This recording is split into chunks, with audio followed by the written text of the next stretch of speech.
नमस्कार, ओम शांति। बहुत बहुत स्वागत और अभिनंदन आप सभी का 22 जनवरी 1984 की अव्यक्त मुरली पर इस खास बातचीत में। तो आज प्यारे शिव बाबा ने हम बच्चों को नामी ग्रामी सेवाधारी बनने की एक बहुत ही सुंदर और मैं कहूँगी गहरी विधि बताई है। एक ऐसा रास्ता जिससे हम न सिर्फ सेवा में सफल हों बल्कि बाबा के दिल के करीब उनके विशेष साथी बन जाएं। जी। बाबा ने मुरली की शुरुआत में ही एक बहुत प्यारा दिल को छू लेने वाला चित्र खींचा है। बाबा हम सभी बच्चों को देख रहे हैं जैसे हम सब एक जगमगाते हुए दीपकों की माला हों। हाँ। कल्पना कीजिए, हर एक दीपक अपनी जगह पर अचल, बिना किसी विघ्न के लगातार अपनी रोशनी फैला रहा है। और ये रोशनी सिर्फ बाहरी नहीं, ये वो रोशनी है जो सोई हुई आत्माओं को जगा रही है, दुनिया से अज्ञान के अंधेरे को मिटा रही है। बिल्कुल। बाबा कहते हैं दुनिया की आत्माएं जो अंधेरे में ठोकरें खा रही हैं, वो हमारी तरफ इन जगे हुए दीपकों की तरफ बड़ी उम्मीद और प्यार से देख रही हैं, रोशनी की आस में। बिल्कुल। और बाबा का ये जो दीपक का रूपक चुनना, ये बहुत अर्थपूर्ण है। ये सिर्फ एक खूबसूरत तस्वीर नहीं है, ये हर आत्मा की अपनी आंतरिक स्थिति और उसके असली उद्देश्य को दिखाता है। हाँ। जब कोई आत्मा स्वयं में जागृत होती है, अपने स्वरूप में स्थित यानी अचल होती है, तो वो स्वाभाविक रूप से बिना किसी खास प्रयास के दूसरों के लिए प्रकाश का स्रोत बन जाती है। सही। सोचिए, जब अंधेरा होता है तो कैसा लगता है? अच्छा नहीं लगता ना? रोशनी ही सबको प्यारी लगती है। ठीक वैसे ही ज्ञान के प्रकाश से जो वंचित आत्माएं हैं, वो सहज ही इन आत्मिक दीपकों की तरफ आकर्षित होती हैं। हाँ। बाबा हमें याद दिला रहे हैं कि हमारा सबसे पहला कर्तव्य है स्वयं को इतना जागरूक और अचल बनाना कि हमारी रोशनी दूसरों तक पहुंचे, उन्हें रास्ता दिखाए और उन्हें भी बाबा से अपना कनेक्शन जोड़ने की प्रेरणा दे। लक्ष्य है घर घर में ज्ञान का दीपक जलाना। बाबा हमें सिर्फ एक दीपक नहीं बल्कि पूरी जगमगाती माला के रूप में देख रहे हैं। और इसी कड़ी में बाबा ने एक और बहुत शक्तिशाली रूपक दिया है, रूहानी योद्धा का। हाँ, योद्धा का। जैसे दुनिया में योद्धा अपने शस्त्रों से सजकर युद्ध के मैदान में जाते हैं, मेडल्स जीतने का लक्ष्य लेकर, बाबा कह रहे हैं हम रूहानी योद्धा भी सेवा के मैदान पर जा रहे हैं, लेकिन हमारा लक्ष्य है विजय का झंडा लहराना। वाह। और हमारे मेडल्स क्या हैं? ये कोई धातु के टुकड़े नहीं। नहीं, बिल्कुल नहीं। बाबा कहते हैं हमारे मेडल्स हैं स्नेह, सहयोग, समीपता और संपूर्णता। ये दिव्य गुण ही हमारे असली तमगे हैं, हमारी सच्ची विजय की निशानी। सही कहा। बाबा हमें खुद को जांचने के लिए कह रहे हैं अब तक हमने कितने मेडल्स जमा किए हैं। जो अलग अलग विशेषताएं या टाइटल्स बाबा हमें देते हैं, जैसे मास्टर सर्वशक्तिमान, ज्ञान सूर्य, मास्टर सागर, क्या हम इन स्वरूपों में स्थित हुए हैं? बाबा ने एक इशारा भी दिया कि हमारी लिस्ट में कम से कम 108 ऐसे टाइटल या मेडल तो होने ही चाहिए। 108। हाँ। इन मेडल्स को देखकर हमें रूहानी नशा चढ़ना चाहिए। हमें इन मेडल से सजे हुए योद्धा की तरह महसूस करना है।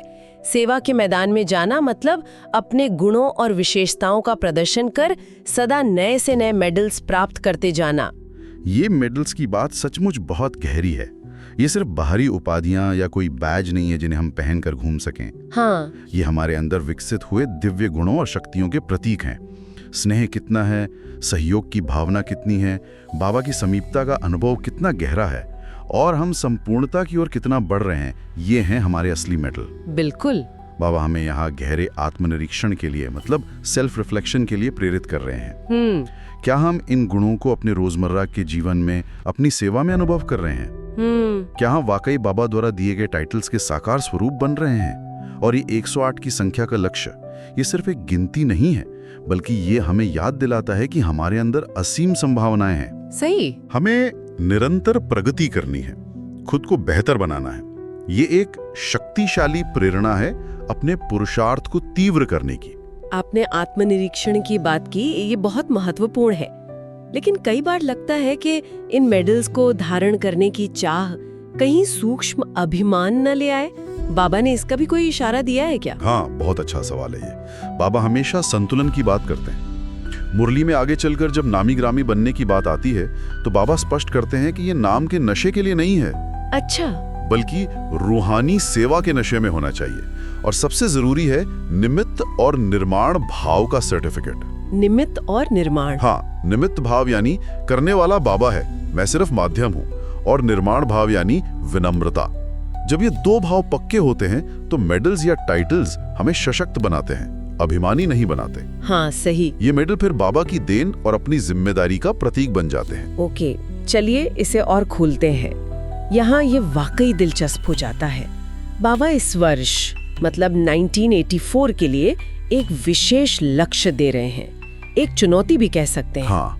हर एक सेवाधारी को, हम में से हर एक को कोई ना कोई ऐसा नवीनता का विशेष कार्य करना है जो अब तक ड्रामा में छिपा हुआ है, जिसे बाबा ने कहा नूंधा हुआ है, उसे प्रत्यक्ष करना है, सामने लाना है। नूंधा हुआ मतलब छिपा हुआ।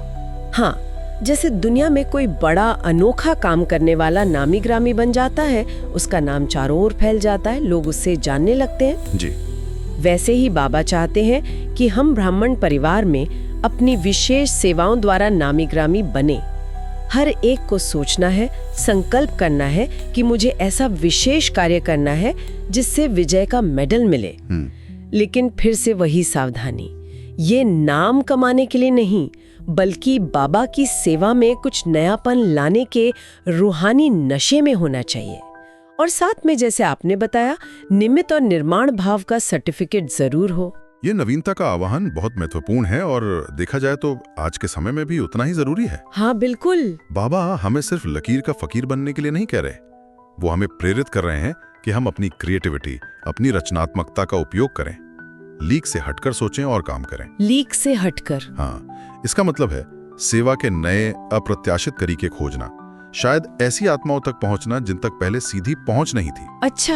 या सेवा के प्रभाव को सिर्फ संख्या में नहीं बल्कि गुणात्मक रूप से, यानी क्वालिटेटिवली बढ़ाना, कुछ ऐसा करना जो पहले नहीं हुआ, जो ड्रामा में नूंधा हुआ था, यानी छिपा हुआ था।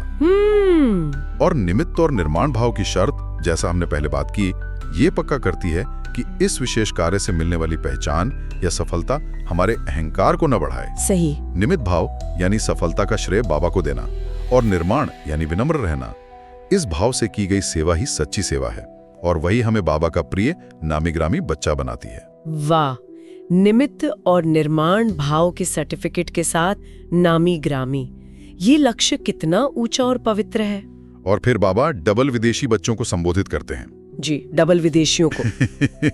डबल विदेशी यानी वो बच्चे जो भारत के बाहर से आए हुए हैं और बाबा के ज्ञान से जुड़े हैं।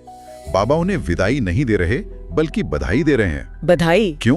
क्योंकि वे मधुवन से यानी ब्रह्मा कुमारी के मुख्यालय से रिफ्रेश होकर शक्तिशाली बनकर लौट रहे हैं। हाँ। बाबा उन्हें लाइट हाउस, प्रकाश स्तंभ और माइट हाउस, शक्ति स्तंभ के रूप में देख रहे हैं। नॉलेजफुल, पावरफुल, सक्सेसफुल बनकर वे अपने अपने सेवा स्थानों पर जा रहे हैं। बिल्कुल। बाबा उनकी विजय को इतना निश्चित मानते हैं कि कहते हैं विजय हुई पड़ी है। हुई पड़ी है। उन्हें सिर्फ निमित्त बनकर उस विजय को दोहराना है।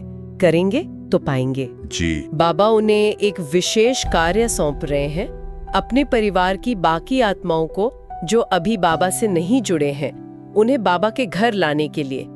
वे बाप से मिले अधिकार का अखूट खजाना यानी ज्ञान और शक्तियों का खजाना महादानी बनकर बांटने जा रहे हैं। महादानी बनकर। और बाबा ने एक मीठी सी चुनौती भी दी है। देखेंगे इस नवीनता के विशेष कार्य में पांडव यानी भाई आगे जाते हैं या शक्तियां यानी बहनें। हाँ, ये मुकाबला भी है। कौन विशेष नया कार्य करके मेडल लेता है, चाहे वो विशेष आत्माओं को निकालकर बाबा का बनाए, या नए सेवा स्थान खोलें, या चारों ओर ईश्वरीय ज्ञान का नाम फैलाएं, या फिर एक बड़ा ग्रुप तैयार करके बाबा के सामने लाएं। यहाँ बाबा आत्मविश्वास और निश्चय बुद्धि के महत्व पर कितना जोर दे रहे हैं। बहुत ज्यादा। जब हम ये पक्का कर लेते हैं कि हम केवल निमित्त हैं, करने कराने वाला तो स्वयं बाबा है, तो सफलता निश्चित हो जाती है। यह समझ सेवा में एक अद्भुत उमंग, उत्साह बढ़ देती है। डर और संशय वो सब खत्म हो जाता है। हाँ। मिली शक्तियों और गुणों का भी दान देना है ताकि दूसरी आत्माएं भी सशक्त बने और अपने आत्मिक स्वरूप और परमात्मा अधिकार को पहचाने।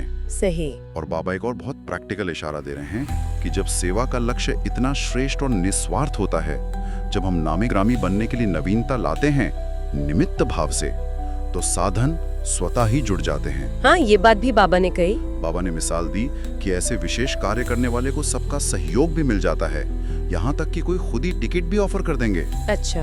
बाबा याद दिलाते हैं कि कैसे शुरू में जब सब सेवा पर निकले थे तो कम साधनों में भी फर्स्ट क्लास में सफर करते थे, क्योंकि सेवा का बल था। बाबा कह रहे ऐसी कोई कंपनी की सेवा करो, सब हो जाएगा। सेवाधारी को साधन मिल ही जाते हैं, प्रकृति भी सहयोगी बन जाती है। बस सेवा का शुद्ध संकल्प और उमंग चाहिए। ये तो बहुत प्रेरणादायक है। मतलब साधनों की चिंता छोड़कर सेवा के उमंग में उड़ना है। बिल्कुल। लेकिन बाबा एक और बहुत महत्वपूर्ण बात याद दिला रहे हैं, सेवा पर जाने से पहले की तैयारी के बारे में। जी। बाबा कहते हैं कोई भी कमजोरी साथ लेकर नहीं जानी है। बिल्कुल नहीं। कमजोरियों को मधुबन की भट्टी में ही स्वाहा करके जाना है। मधुबन यानी ब्रह्मा कुमारी इसका मुख्यालय, जहाँ गहन योग तपस्या का वातावरण होता है। स्वाहा करने का अर्थ है अपनी कमियों को योग अग्नि में भस्म कर देना। शक्तिशाली आत्मा बनकर, संतुष्ट होकर, विजयी बनकर जाना है। बिल्कुल। ये आत्म परिवर्तन की प्रक्रिया का एक अनिवार्य मतलब एक जरूरी हिस्सा है। सेवा में प्रभावी होने के लिए आंतरिक शक्ति और पवित्रता पहली शर्त है। हाँ। अगर हमारे अपने अंदर ही कोई कमी कमजोरी है, कोई असंतुष्टता है, तो हम दूसरों को शक्ति या खुशी कैसे दे पाएंगे? सही बात है। हमारी स्थिति का प्रभाव दूसरों पर पड़ता है। बाबा हमें यह सुनहरा अवसर दे रहे हैं कि यदि सेवा पर जाने से पहले हमें अपने अंदर कोई भी कमी महसूस होती है, तो विशेष समय लेकर, विशेष योग करके उसे यहीं मधुबन में समाप्त करके जाएं। मतलब जिम्मेदारी भी हमारी और मदद बाबा की। हाँ, ये व्यक्तिगत जिम्मेदारी और बाबा की मदद का एक सुंदर संतुलन दिखाता है। हमें पुरुषार्थ भी करना है और बाबा से शक्ति भी लेनी है। हाँ, ये पुरुषार्थ और प्राप्ति का संतुलन बहुत अहम है। फिर बाबा अनुभवी आत्माओं और टीचर्स के महत्व पर भी रोशनी डालते हैं। जी। जगदीश भाई के संदर्भ में बाबा ने कहा कि साकार पालना में पले हुए रत्नों की बहुत वैल्यू होती है। साकार पालना के रत्न। साकार पालना यानी जिन्होंने ब्रह्मा बाबा के साकार स्वरूप के समय में ज्ञान लिया और पालना पाई। बाबा कहते हैं वे ऐसे हैं जैसे पेड़ पर पके हुए फल। हाँ, पके हुए फल। उनका अनुभव, उनकी स्थिरता दूसरों को बहुत प्रेरणा देती है। उनकी पालना का अनुभव अनेक आत्माओं की पालना के लिए निमित्त बनता है। जी। उन्हें सागर के भिन्न भिन्न संबंधों की लहरों में लहराने का अनुभव है, और आदि काल में जब साधन बहुत कम थे तब उन्होंने सेवा की नींव रखी, इसलिए उस सेवा का फल सदा श्रेष्ठ रहता है। बिल्कुल। और टीचर्स के लिए तो बाबा का विशेष प्यार और सम्मान झलकता है। हाँ, टीचर्स के लिए तो खास। बाबा कहते हैं वे बाप समान मास्टर टीचर हैं, और जो समान होते हैं वो प्यारे तो लगते ही हैं। हाँ। बाबा खुश है कि टीचर्स बहुत उमंग उत्साह से सेवा में आगे बढ़ रही हैं, चक्रवर्ती बनकर अनेक आत्माओं को बाबा के समीप ला रही हैं।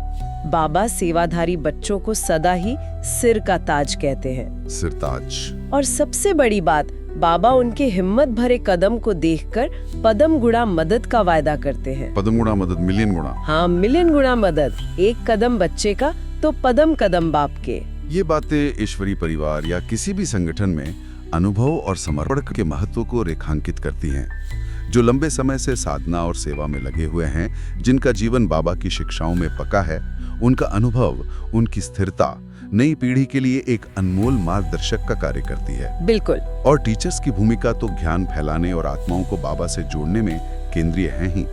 इसीलिए बाबा उन्हें इतना स्नेह, सम्मान और प्रोत्साहन दे रहे हैं। हिम्मते बच्चे मददे बाप का सिद्धांत यहाँ स्पष्ट रूप से लागू होता है। हाँ। जहाँ हिम्मत है, जहाँ निस्वार्थ सेवा का भाव है, वहाँ बाबा की मदद निश्चित है। और जब मदद मिलती है तो उमंग, उत्साह और सफलता स्वतः ही प्राप्त होती है। सही। इसीलिए बाबा कहते हैं बेपरवाह बादशाह बनकर सेवा करते चलो, सफलता मिलती रहेगी। हिम्मत और बाप की मदद, ये सफलता की गारंटी है। और सफलता के लिए एक और महत्वपूर्ण चीज है, एकता। एकता। जी। कॉन्फ्रेंस के संदर्भ में बाबा ने कहा कि जब सभी मिलकर एक उमंग, उत्साह से कार्य करते हैं तो उसमें सफलता सहज हो जाती है। सभी को मिलाना, दिलों को मिलाना भी एक श्रेष्ठता की निशानी है। जब दिलों का संकल्प मिलता है तो वह अनेक आत्माओं को आपस में और बाबा से मिलन मनाने के लिए समीप लाता है। और फॉरेनर्स को, यानी विदेश के बच्चों को बाबा ने फिर से याद दिलाया कि अब वे बड़े हो गए हैं, संभालने वाले बन गए हैं। हाँ, अब बच्चे नहीं रहे। पहले जब छोटे थे, नए नए थे तो शायद नाज नखरे करते थे, लेकिन अब वे औरों को संभालने वाले हैं, अब वे मेहनत लेने वाले नहीं बल्कि दूसरों को सहयोग देने वाले हैं। हाँ। और सबसे महत्वपूर्ण बात बाबा ने कही, कंप्लेंट करने वाले नहीं, कंप्लीट बनने वाले हैं। कंप्लीट, ये बहुत बड़ी बात है। कोई भी शिकायत चाहे किसी व्यक्ति से हो, परिस्थिति से हो या साधनों की हो, अभी भी नहीं करनी है और भविष्य में भी नहीं। सदा खुशखबरी के समाचार देने हैं जी। और जो साथी नहीं भी आए हैं उन्हें भी मायाजीत बनाने में मदद करनी है। बाबा कहते हैं फिर ज्यादा लंबे पत्र लिखने की भी जरूरत नहीं पड़ेगी, बस ओके का समाचार काफी है। बस ओके। हाँ, अच्छी बातें, सफलता की बातें भले लिखो पर संक्षेप में। एकता में शक्ति है, ये एक सार्वभौमिक सिद्धांत है जिसे बाबा यहाँ आध्यात्मिक संदर्भ में उजागर कर रहे हैं। जब एक ही लक्ष्य के लिए सभी के संकल्प, भावनाएं और उमंग उत्साह मिल जाते हैं तो बड़े से बड़ा कार्य भी सहज और सफल हो जाता है। हाँ। और ये कंप्लीट बनने वाली बात, ये सिर्फ शिकायत ना करने तक सीमित नहीं है। ये आंतरिक संतुष्टि और परिपक्वता की निशानी है जो सेवा की नींव है।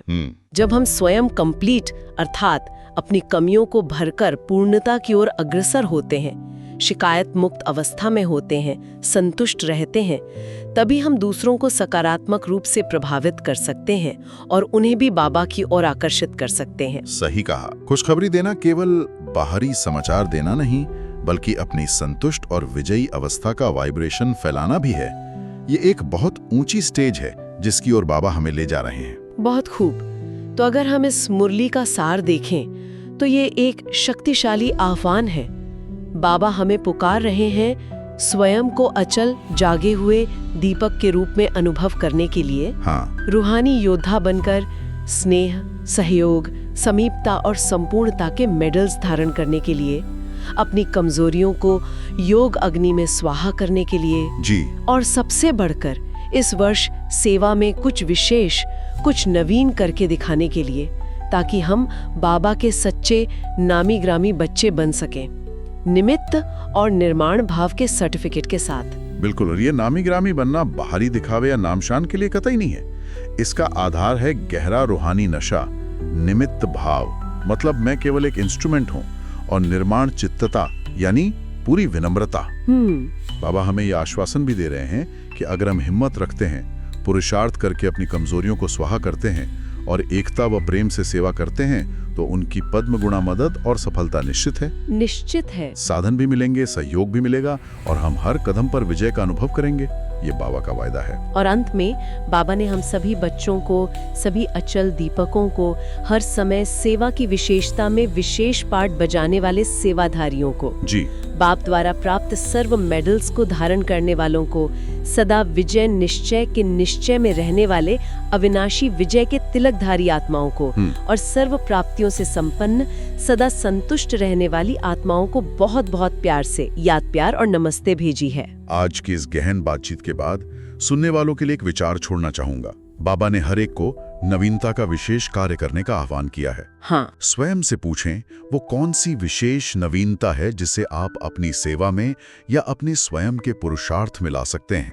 आपकी वो अनूठी चमक, वो विशेष गुण या तरीका कौन सा है जो अब तक शायद छिपा हुआ है, नूंधा हुआ है, और जिसे आप इस वर्ष बाबा के कार्य में प्रत्यक्ष कर सकते हैं। इस पर गहराई से मंथन करें और बाबा की मदद से उसे साकार करें। ओम शांति। ओम शांति।